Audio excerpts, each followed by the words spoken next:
আমার হুসাইন যখন কারবালার ময়দানে গেলেন, আমার হুসাইন সঙ্গের সাথীদেরকে কারবালার ময়দানে নিয়ে গেলেন। কারবালার ময়দানে যখন গেলেন, ইয়াজিদের সৈন্যরা আটকায়া ফেলল। উবাইদুল্লাহ ইবনে জিয়াদ ডাক দিয়া বলে, হুসাইন, ও হুসাইন, আপনি যেই জায়গার মধ্যে আসছেন আর এক কদম আগাইতে পারবেন না, আপনি এখানে দাঁড়ায়া থাকেন। ইমাম হুসাইন ডাক দিয়া বলে, ও উবাইদুল্লাহ ইবনে জিয়াদ, কেন আমাকে এখানে দাঁড়াইতে বললা? আমি তো কুফার জমিনের মধ্যে যাব, আমারে তো তারা দাওয়াত করে এনেছে, আমি তো মেহমান, আমার সঙ্গের সাথীদেরকে নিয়ে আসলাম, আমি তো কুফার জমিনের মধ্যে চলে যাব। উবাইদুল্লাহ ইবনে জিয়াদ ডাক দিয়া বলে, হুসাইন,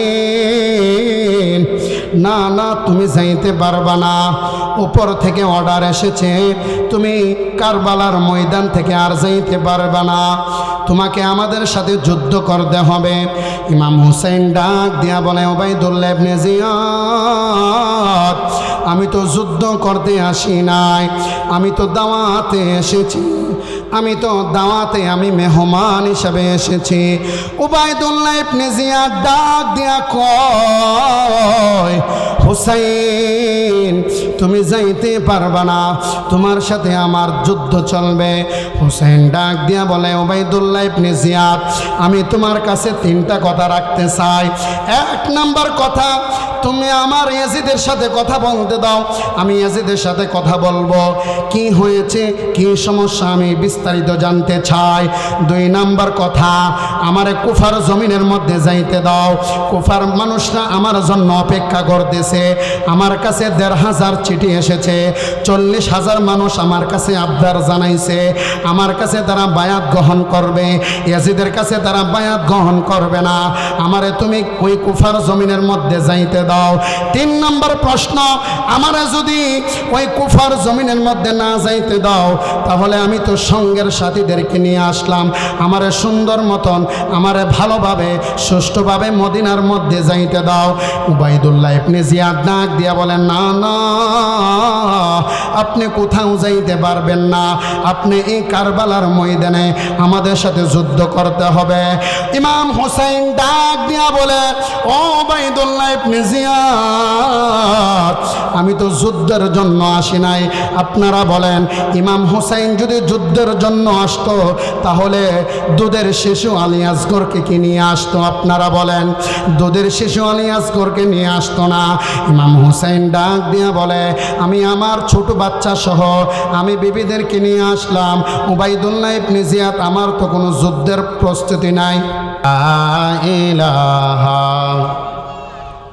লা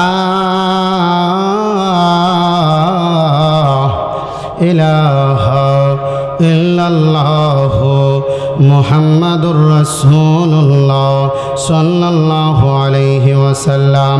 বন্ধুরা রে আমার, ও আমার নবীর প্রেমিকেরা, ও আমার হুসাইনের পাগলেরা, ও আমার ওলি আল্লাহর গোলামেরা, আমরা এমন একটি জায়গার মধ্যে বসলাম, এই জান্নাতের বাগানের মধ্যে বসলে অনেক ফায়দা আছে। আমার আল্লাহ রব্বুল আলামিন ডাক দিয়া কয়, ও দুনিয়ার মানুষ, দুনিয়ার মধ্যে যদি কোনো মজলিস হয়ে যায়, ওই মজলিসের মধ্যে যদি আমি আল্লাহ পাকের জিকির করা হয়, ওই মজলিসের মধ্যে যদি আমার বন্ধু হাবিবের আলোচনা হয়, ওই মজলিসের মধ্যে যদি আমার ওলি আল্লাহর আলোচনা করা হয়, তোমরা একটা মিনিট দেরি করবা না, ওই মজলিসের মধ্যে বসে যাইবা। আমরা যদি আল্লাহকে প্রশ্ন করি, মাওলা, ওই মজলিসের মধ্যে বসলে কি লাভ, কি ফায়দা? আমার আল্লাহ ডাক দিয়া কয়, দুনিয়ার মানুষ, ওই মজলিসের মধ্যে বসলে অনেক ফায়দা আছে। এটা কোনো দুনিয়ার সাধারণ মজলিস মজলিস না, এটা দুনিয়ার কোনো মজলিস না, এটা হয়ে যায় আমি আল্লাহ পাকের জান্নাতের বাগান। আর জান্নাতের বাগানের মধ্যে শুধু জান্নাতি মানুষরাই বসতে পারে। এই জন্য আমরা জান্নাতের বাগানে বসতে চাই কি চাই না? আরো জোরে বলেন, জান্নাতের বাগানে বসতে চাই কি চাই না? এই জন্য মনটার নরম কইরা, দিলটার নরম কইরা আমার ভাদুঘর উত্তরপাড়া নাসিরপুর মোড়ে হুসাইনি সুন্নি যুব সংগঠনের উদ্যোগে এমন একটি মাহফিল সাজাইছে রে। যেহেতু এটা সুহাদাই কারবালার মাস, এটা কোনো সাধারণ মাস না। যেই মাসের মধ্যে আমার নবীজির কলিজার টুকরা ইমাম হুসাইন রাদিয়াল্লাহু তাআলা আনহু ওই কারবালার প্রান্তরে নিজের গর্দান দিয়েছে, নিজের শরীর থেকে তাজা রক্ত দান করে দিয়েছে। আমার হুসাইনের প্রেমে ও আমার ইমানদার মুসলমান, একটা মিনিট দেরি করবেন না, মহাব্বত নিয়া, ভালোবাসা নিয়া এই হুসাইনি মাহফিলে বসে যান। এমন হতে পারে, জানি না আজকের মাহফিল যেন কার জন্য শেষ মাহফিল হয়ে যায়। এমন হতে পারে আজকের মাহফিল, আজকের মোনাজাত আমাদের জন্য শেষ মোনাজাত হয়ে যাইতে পারে। ও আমার মুরব্বী বাবাজিরা, আমার যুবক ভাইয়েরা, আমাদের কাছ থেকে কত মানুষ অকালে অন্ধকার কবরে চলে গেছে। গত বছর অনেক মুরব্বী দেখেছি, আজকে এই মাহফিলের মধ্যে এই মুরব্বী দেখা যায় না। গত বছর অনেক যুবক ছিল, আজকে যুবকরে দেখা যায় না। তারা কোথায় গেল রে, কোথায় গেল? দুনিয়ার অন্য কোনো জায়গায় যাই নাই, বারজাক দুনিয়া, যেই জায়গার মধ্যে গেলে মানুষ আর ফিরে আসে না, যেই জায়গার মধ্যে গেলে আর কেউ ফিরে আসে না। লন্ডন আমেরিকা থেকে খবর পাওয়া যায়, যেহেতু ঘরের পাশে গুরুস্থান, একটা দিন মা বাবার খবর পাওয়া যায় না। এই জন্য মনটারে নরম কইরা দেন। ও আমার বাদুঘর নাসিরপুরের যুবক ভাইয়েরা, ও আমার বাদুঘরের নবীর প্রেমিকারা, হুসাইনের প্রেমিকেরা, ও আমার পর্দানিশী মা বোনেরা রে, আজকে এমন একটি মাহফিলের মধ্যে বসলাম, হতে পারে মাহফিলের উসিলায় আল্লাহ আমাদের কবুল করে দিতে পারে। এই জন্য রে বন্ধু, বন্ধু, জীবনের শেষ মাহফিল মনে কইরা আজকের মাহফিলের মধ্যে বসে যান। যেহেতু এই মাহফিলটা ইমাম হুসাইনের স্মরণের মাহফিল, সুহাদাই কারবালার মাহফিল, আজকে এই মাহফিল থেকে আমরা দোয়া কইরা যাবো, আল্লাহ যেন আমাদের প্রত্যেকের হায়াতে রিজিকে এলেমে কোটি কোটি বরকত দান করে। যেহেতু আমাদের কাছ থেকে অনেকে চলে গেছে, তাদের জন্য দোয়ার দরকার আছে কি আছে না? আরো জোরে বলেন। যেহেতু এটা একটা মোড়, কিন্তু এখন আর মোড় নাই, এটা হয়ে গেছে জান্নাতের বাগান, ঠিক কিনা? এই জন্য জান্নাতের বাগানে আমরা থাকতে চাই কি চাই না? আমার সাথে মহাব্বতে একটু নবীর শানে একটা কারবালার শান বলেন। আখিরে সালাম লও, আখিরে সালাম লও, ওহে নানা জান, আপনার হোসাইন যায় কারবালার ময়দান, আপনার হোসাইন যায় কারবালার ময়দান। সবাই আখিরে সালাম, আখিরে ওহে নানা জান, আপনার হোসাইন যায় কারবালার ময়দান, আপনার হোসাইন যায় কারবালার ময়দান। কারবালার ময়দানে গিয়া গলা দিব কাটাইয়া, ওরে কারবালার ময়দানে গিয়া নানা গো গলা দিব কাটাইয়া। আর না হইবে দেখা, আর না হইবে দেখা, ওহে নানা জান, আপনার হোসাইন যায় কারবালার ময়দান। সবাই আখিরি সালাম লও, আখিরি সালাম লও, ওহে নানা জান, আপনার হোসাইন যায় কারবালার ময়দান, আপনার হোসাইন যায় কারবালার ময়দান। দিনের তরে দিব না গরবারে বাই বাতি যা আপনার জন্য দিব গণনা গরবারে বাই বাতি যা গরদান দিয়ে বাঁচাবো গরদান দিয়ে বাঁচাবো ইসলামের সম্মান আপনার হোসাইন যায় কারবালার ময়দান আখিরে সালাম লও আখিরে সালাম লও ওহে না জান আপনার হোসাইন যায় কারবালার ময়দান আপনার হোসাইন যায় কারবালার ময়দান এমন ভাবে যাচ্ছি গণনা ফিরে আসা আর হবে না একবার দেখা দাও গো নানা একবার দেখা দাও গো নানা অস্থির হচ্ছে প্রাণ আপনার হোসাইন যায় কারবালার ময়দান সবাই আপনার হোসাইন কারবালার ময়দান আখিরে সালাম লও আখিরে সালাম লও ওহে নানা জান আপনার হোসাইন যায় কারবালার ময়দান জবান খুলে আল্লাহ আল্লাহ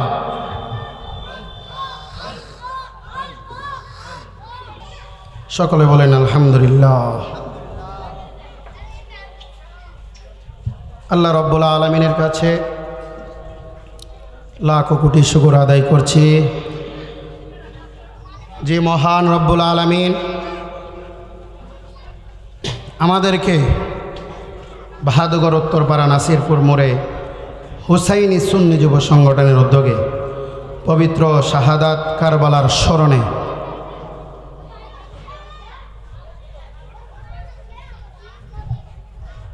চোদ্দতম বার্ষিক সুন্নি মহাসম্মেলনের এত সুন্দর একটি ব্যবস্থা করে দিয়েছেন সকলে বলেন আলহামদুলিল্লাহ আমরা খুশি না বেজার আরও জোরে বলেন খুশি না বেজার আমাদের মাঝে আমাদের এই মাহফিলের সভাপতি উপস্থিত হয়েছেন জনাব হাজী মোহাম্মদ মহসিন সর্দার সাহেব আলহামদুলিল্লাহ সকলে বলেন আলহামদুলিল্লাহ এবং বাহিরের আলেমগুলো চলে এসেছেন বিশেষ করে যেহেতু শুহাদাই কারবালার মাস আপনারা জানেন শুহাদাই কারবালা এমন একটি ঘটনা ঘটেছিল দুনিয়ার জমিনে এমন নজিরবিহীন ঘটনা আর ঘটে না যে একদল মুসলমান আরেক দল মুসলমানকে হত্যা করেছে ইয়াজিদও কিন্তু মুসলমান ছিলেন 5 ওয়াক্ত নামাজও হতো আজানও হতো কোরআন তেলাওয়াতও ছিল মুফতি সাহেব ছিল এবং হাফেজ আলেম বড় বড় পণ্ডিত ছিলেন কিন্তু তারপরও আমার ইমাম হুসাইনের গর্দান তারা গলায় ছুরি চালাইছে কন্যা নাউজুবিল্লাহ তাহলে বোঝা গেল মুসলমান হলে চলে না ইমানদার হতে হবে মুসলমান সবাই হতে পারে কিন্তু ইমানদার হতে গেলে শর্ত আছে কি না ইমানদার তাদেরকে বলা হয় যারা নবীজিকে নিজের জানের থেকেও ভালোবাসে তো সুবহানাল্লাহ বলেন না ইমানদার তাকে বলা হয় যাদের ভিতরে রাসূলের মহব্বত আছে যদি ইয়াজিদের ভিতরে রাসূলের মহব্বত থাকতো কখনোই ইমাম হুসাইনের গর্দানে ছুরি চালাইতে পারতো না ঠিক কিনা আজকে বড় কষ্ট লাগে সোশ্যাল মিডিয়ার মধ্যে যখন দেখি আমাদের মতন পাঞ্জাবিওয়ালা আমাদের মতন টুপিওয়ালা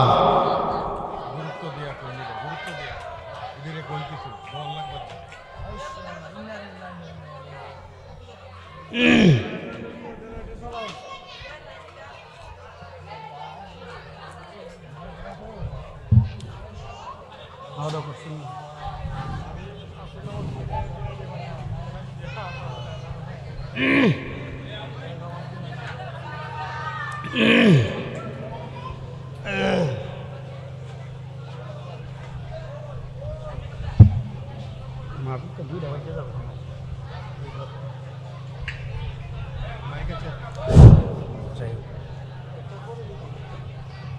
বলেন আলহামদুলিল্লাহ।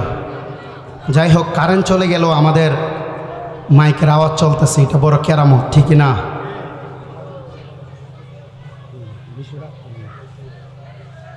আমি যেই কথায় ছিলাম একটু মনোযোগ দিবেন বাবা। যাই, আমার মতন পাঞ্জাবিওয়ালা টুপিওয়ালা তারা কি সুন্দর লেকচার দিচ্ছে যে ইয়াজিদ কখনোই কাফের হতে পারে না, ইয়াজিদ কখনো হুসাইনকে শহীদ করতে পারে না, এই জন্য ইয়াজিদকে কেউ দোষারোপ করবেন না। আপনারা একটু জোরে জোরে বলেন না নাউজুবিল্লাহ। আপনারা বলেন ইয়াজিদ কি ভালো লোক নাকি খারাপ? ইয়াজিদকে কি কোনো প্রশংসা করা যাইব? ইয়াজিদের কোনো প্রশংসা করা যাইব? ইয়াজিদ নিঃসন্দেহে একজন কাফের, ঠিক কিনা? কেউ যদি ইয়াজিদকে কাফের না বলে সেও কাফের, ঠিক কিনা? কারণ ওই কারবালার প্রান্তরে একমাত্র সব থেকে বড় যে সন্ত্রাস, সব থেকে যে বড় গুন্ডা ছিলেন, যে জুলুমকারী ছিলেন, একমাত্র ইয়াজিদ, ঠিক কিনা? আজকে বড় দুঃখ লাগে, গুমটাওয়ালা মৌলবী তারা আমার ইমাম হুসাইনকে বলে দোষারোপ, আর ইয়াজিদকে বলে কোনো দোষ নাই। কন্যা নাউজুবিল্লাহ। আমি ধন্যবাদ জানাই আমার কওমি অঙ্গনের একজন আলেম আছে, রেজাউল করিম আবরার। আমি কিছুদিন আগে, 2 দিন আগে আমি একটা টক শো দেখলাম, উনি বলতেছে ইয়াজিদ অবশ্যই দোষী। আর কেন দোষী নয়? ইয়াজিদের 3টা দোষ ছিল। প্রথমত সে কাবায় আক্রমণ করেছে, শুধু কাবায় নয়, কাবাঘরের মধ্যে যে গিলাপ দেওয়া হয় 4 অংশের 1 অংশ গিলাপ আগুনে পুড়ে গিয়েছিল। কন্যা নাউজুবিল্লাহ। এটা হইল ইয়াজিদের 1 নাম্বার দোষ। 2 নাম্বার দোষ হইল মদিনায় আক্রমণ করেছে। আর 3 নাম্বার দোষ হইল ইমাম হুসাইনের ইমাম হুসাইনের গর্দান কেটে ফেলেছে, ইমাম হুসাইনের গলার মধ্যে ছুরি চালাই দিছে, এই জন্য ইয়াজিদ দোষারোপ। এই কথাটা আমার একজন কওমি অঙ্গনের একজন বড় আলেম উনি বলেছেন। কন্যা মারহাবা। আমরা তাদেরকে সম্মান জানাই, আমরা তাদেরকে স্যালুট জানাই, এই সত্য কথাগুলি আমাদের সমাজের মধ্যে তুলে ধরার জন্য, ঠিক কিনা? কিন্তু আজকে কিছু আহলে খবিস নামদারি তারা আমাদের যুব সমাজকে ধ্বংস করে দিচ্ছে। তারা আমাদেরকে বলে দিচ্ছে, আমাদেরকে ভুল মেসেজ দিচ্ছে যে ইয়াজিদ বলে কোনো দোষ ছিল না। কন্যা নাউজুবিল্লাহ। আরো জোরে বলেন নাউজুবিল্লাহ। ইয়াজিদ কাফের নাকি কাফের না? আরো জোরে বলেন ইয়াজিদ কাফের নাকি কাফের না? ইয়াজিদ কাফের ছিল, ঠিক কিনা? ইয়াজিদ মনে করছিল, দেখেন হ্যাঁ কত বড় শয়তান। হ্যাঁ ওই দামেস্কের মধ্যে বৈশা উবাইদুল্লাহ ইবনে জিয়াদকে বলে, তুমি গিয়া তাড়াতাড়ি ইমাম হুসাইনকে ধরো, ইমাম হুসাইন যেন কুফার জমিনের ভিতরে না ঢুকতে পারে। কন্যা নাউজুবিল্লাহ। কেন জানেন? ইয়াজিদ কিন্তু ইচ্ছা করলে সরাসরি যুদ্ধ করতে পারতো। ইয়াজিদ সরাসরি আসে নাই এজন্য যে দুনিয়ার মানুষ না বলতে পারে যে ইয়াজিদের কোনো দোষ ছিল। কন্যা নাউজুবিল্লাহ। তাহলে আমরা ইতিহাস থেকে জেনেছি যে ইয়াজিদ সব কিছু করেছে, ইয়াজিদ হুকুম দিয়েছে, আর তার চালাবেলারা ইমাম হুসাইনের গর্দান কেটেছে। কন্যা নাউজুবিল্লাহ। আমার নবীজি ডাক দিয়া বলেন, ও দুনিয়ার মানুষ, তোমরা শুনে রাখো, শুনে রাখো, আমার হুসাইন কেমন হুসাইন। আমার হুসাইন একদিন আমার কাছে বাইনা ধরল, ইয়া রাসূলুল্লাহ, ইয়া হাবিব আল্লাহ, আমার ঘোড়ায় উঠতে মন চাচ্ছে। আমার নবী মুস্কি হাসি দিয়ে বলে, আমার নানা জান, আমি তোমার জন্য জমিনের মধ্যে ঘোড়া হয়ে যাব, তুমি আমার পিঠ মুবারকে উঠে যাও। কন্যা সুবহানাল্লাহ। ইমাম হুসাইনের এই গলার মধ্যে আমার নবী যখন চুমা দেয়, ইমাম হুসাইন বলে, ইয়া রাসূলুল্লাহ, ও আমার নানা জান, আপনি দেখলাম যখনই আদর করেন তখনই আমার গালে ঠুটে আমার গলার মধ্যে বেশি বেশি চুমুন দেন। আমার নবীজি বলেন, ও হুসাইন, তোমার গলার মধ্যে এই জন্য চুমা দেয় কারণ নিষ্ঠুর কুকুররা তোমাকে এইখান দিয়ে তারা শহীদ করবে। কন্যা আল্লাহু আকবার। তাহলে ইমাম হুসাইনের মহাব্বত দরকার আছে কিনা? মনে রাখবেন, এই দুনিয়ার জমিনে সব থেকে মুসলমানদের বেশি ক্ষতি করেছে মুনাফিকরা। কারা কারা? মুনাফিক। আমাদের সমাজে মনে হয় মুনাফিক নাই। আমাদের সমাজে আছে? আহা, ওই সময় ছিল আমার নবী যখন দিনের বেলা বের হইতেন, কিছু মানে নবীর সাথে নামাজ পড়তো তারা, দেখেন নবীর পিছনে নামাজ পড়তো, নবীর সাথে তারা যুদ্ধও গেছে, কিন্তু রাতের বেলা তারা কাফেরদের সাথে ওই মুনাফিকই করতো। কন্যা নাউজুবিল্লাহ। তাহলে বোঝা গেল মুনাফিক আগের থেকে, ঠিক কিনা? মুনাফিক আজকে থেকে না, নবীর জামানা থেকে মুনাফিক শুরু হয়েছে।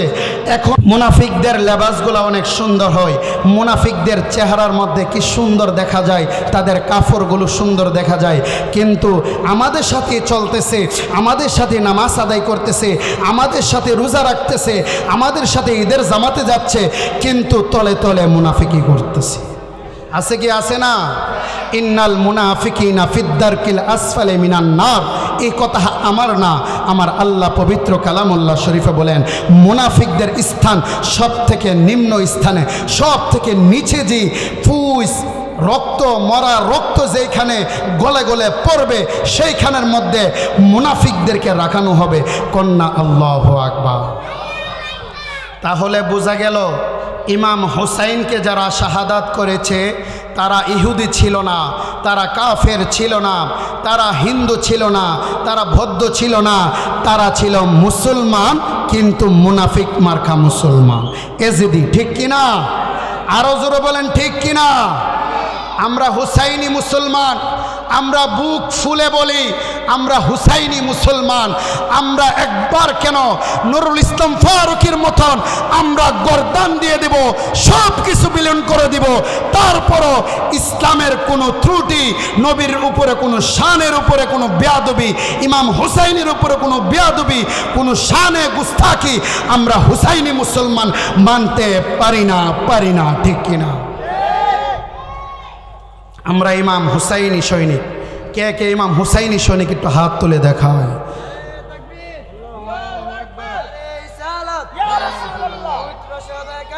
জিন্দাবাদ জিন্দাবাদ। একটু দুরূদ শরীফ পড়েন। আল্লাহুম্মা সাল্লি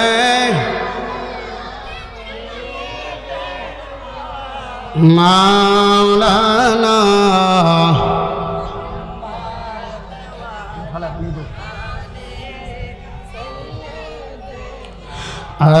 মাওলানা আর মোহাম্মদে আল্লাহুম্মা সাল্লি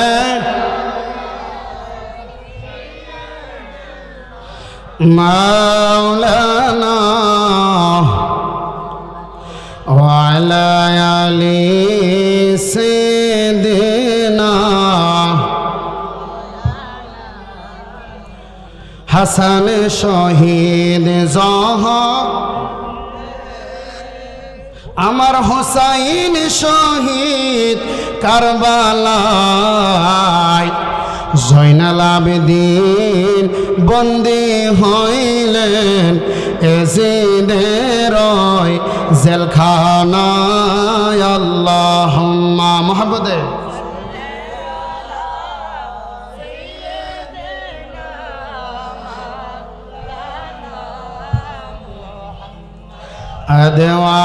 আদওয়ালায়ালি মাওলানা।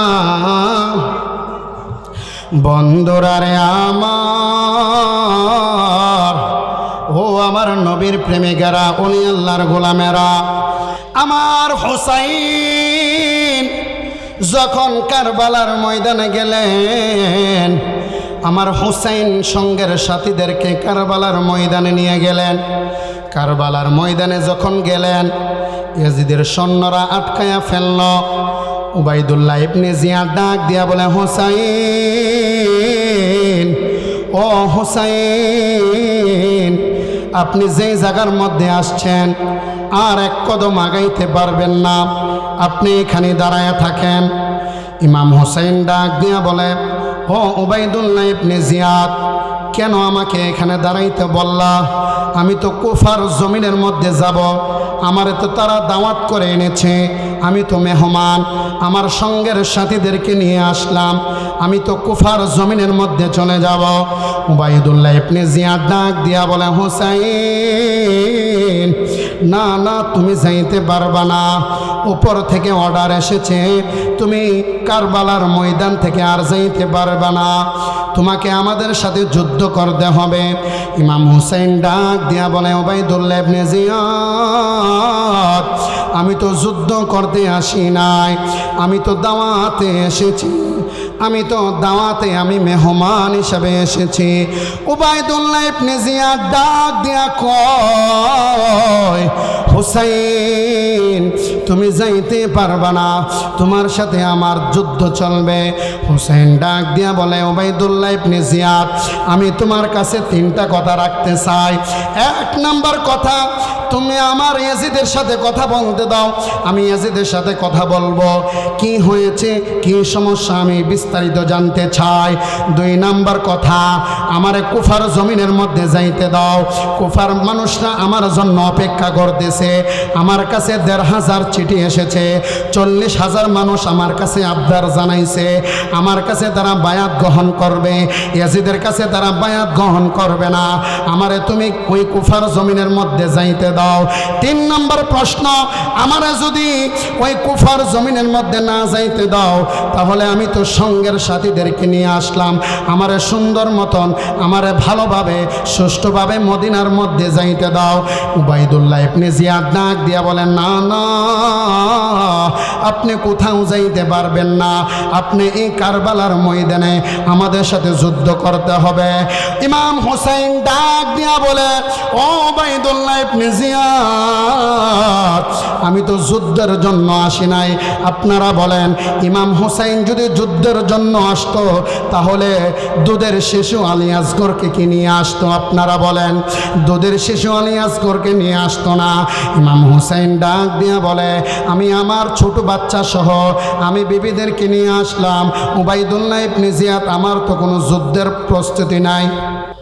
নারে তাকবীর, নারে রিসালাত, প্রধান বক্তার আগমন, ভাদুগরের পক্ষ থেকে নারে তাকবীর, নারে রিসালাত,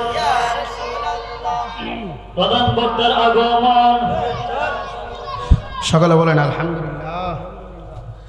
আমাদের মাঝে আমাদের মেহমান চলে এসেছে, প্রধান আকর্ষণ, আন্তর্জাতিক খ্যাতিসম্পন্ন বক্তা, আহলে সুন্নাত ওয়াল জামাতের বলিষ্ঠ কণ্ঠস্বর, হযরত মাওলানা আল্লামা আব্দুর রহমান রেজভী সুন্নি আল কাদরি সাহেব, এবং আমাদের এই মুহূর্তে মাহফিলে উপস্থিত হয়েছেন আমার অনেক মহব্বতের হুজুর, যাকে আমি অনেক মায়া করি, অনেক মহব্বত করি, হুজুরও আমাকে অনেক মায়া করে, মহব্বত করে ভালোবাসে।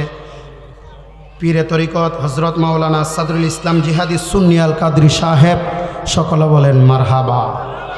হুজুর চলে এসেছেন, আমি আলোচনা আর দীর্ঘায়ু করব না, অসুস্থ, তারপরও ওয়াদা রক্ষার্থে মাহফিলে হাজির হয়েছি।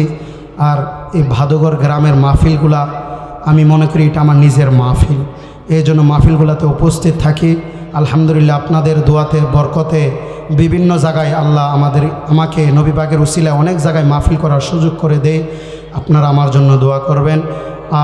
আর যদি কোনো সময় আলোচনা করব ইনশাআল্লাহ, যেহেতু কারবালার মাস, হুজুরে অনেক সুন্দর মায়াবী কণ্ঠে আপনাদেরকে কারবালার বয়ান শোনাবে। হুজুর কাছে দোয়া রেখে আমি বিদায় আরজ করছি। ও আখিরে দাওয়ানা আনিল হামদুলিল্লাহি রাব্বিল আলামিন। আসসালামু আলাইকুম ওয়া রাহমাতুল্লাহি ওয়া বারাকাতুহু।